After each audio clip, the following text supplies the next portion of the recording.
Hello everybody, your sweet Zionist Prince Tal, the traveling glad, here to look for another reaction video. Let's go, yalla. My name is Rami Feinstein, and Rami I am Feinstein. a proud Israeli living here in Akron, Ohio. Good, Rami. I understand that some people have been coming here and Kapara urging you alecha. to boycott my country. First, I want to assure you that no one in Israel is having a discussion whether to boycott Summit County, Ohio, or any other county for that matter.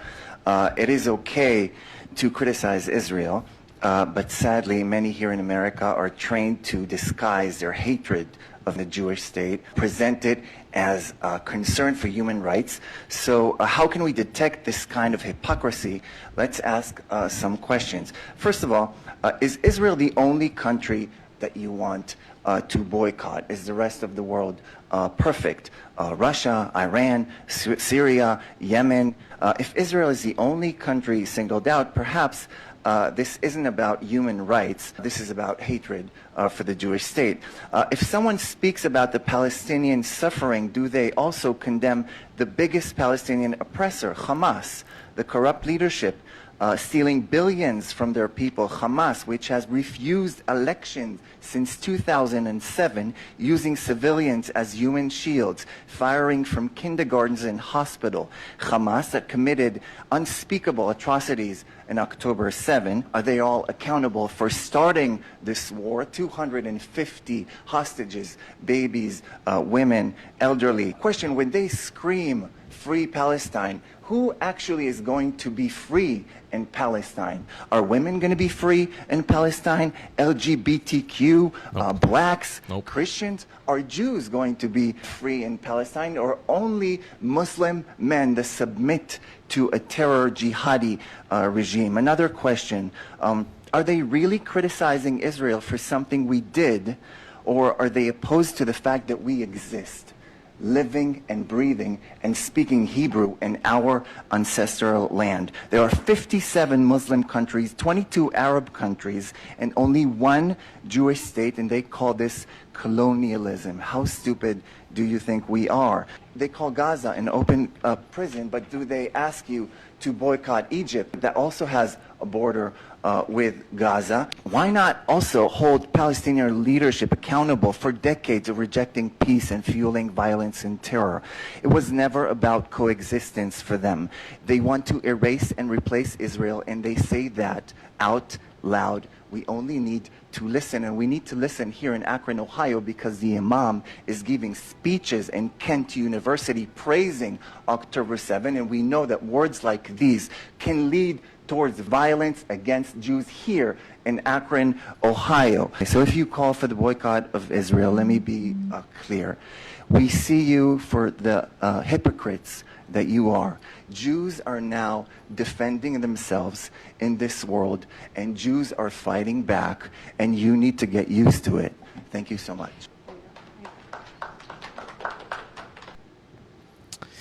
Rami, you're an excellent speaker. You pulled every ploy from the Zionist Hasbara book.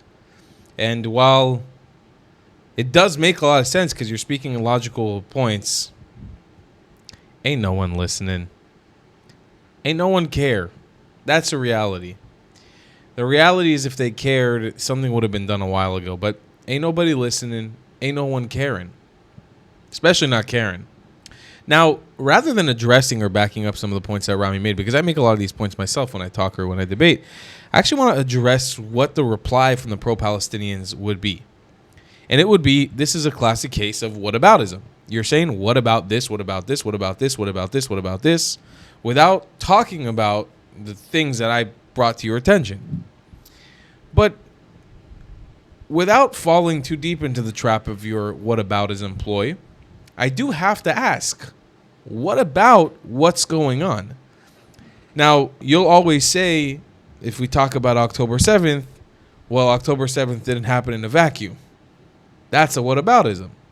So I really have to ask if that's going to be the policy. And it always is. When I talk about October 7th, it's always October 7th didn't just happen. You guys have been oppressing Palestinians for a long time. That's a whataboutism. We can't isolate October 7th as one individual incident. I do need to ask, what about all the other Muslim Arabs that are murdering each other in the millions. I actually found out today that the number of Sudanese people that have been killed over the past couple of years of their ongoing conflict, civil war, and genocide is ridiculously higher than I actually even expected.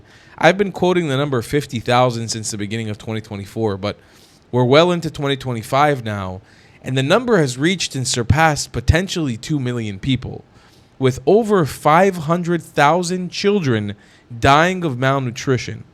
For context, since the beginning of the Israeli-Palestinian conflict, almost 100 years ago, only 150,000 people have died total before October 7th, and the numbers since October 7th obviously are still not clear. That's both Israelis and Palestinians, Jews and Arabs. Since 1948, in a good year in Sudan, 150,000 people die. In a good year. That's a good year. That's insane. And not to mention Yemen, Syria, Lebanon, hundreds of thousands of people killed. And we're just gonna... Wait, look. No. Look, someone's dying right now in Sudan. No. A kid is gonna die of malnutrition in Sudan right... What'd you say, Palestine? We're talking about Palestine, right? And here's the thing to the Free Palestine people. I do believe that your creed is true. I do believe that you care about human rights and you care about people's lives, but you are literally shitting on the graves of all of these dead Muslims around the world when you give zero fucks about them. So whataboutism. If you're going to whataboutism on October 7th, I've got to ask the question, what about everyone else that's dying? There are so many more genocides that are happening at a way bigger and larger brutality and a way bigger death count, and for far much longer, not far away from Palestine, on the direct borders of Palestine, of Israel, touching these places. And you have nothing to say. Why? What about that? I love you long time. Goodbye, Clads. If you believe in my content and want to support me, just know your help is needed. There's a bunch of great ways to support me, being PayPal, Buy Me a Coffee, or joining my Patreon community down below. Patreon is the best way to support my channel, and you'll get a bunch of cool perks depending on what tier you join. Another great way to support me is by buying my merchandise on thetravelingclat.com. I regularly drop new merch designs like this beautiful hat, or this amazing shirt, where you can support the channel and get something cool for yourself. I also have an amazing Discord community with people from all over the world. Thank you so much for your support.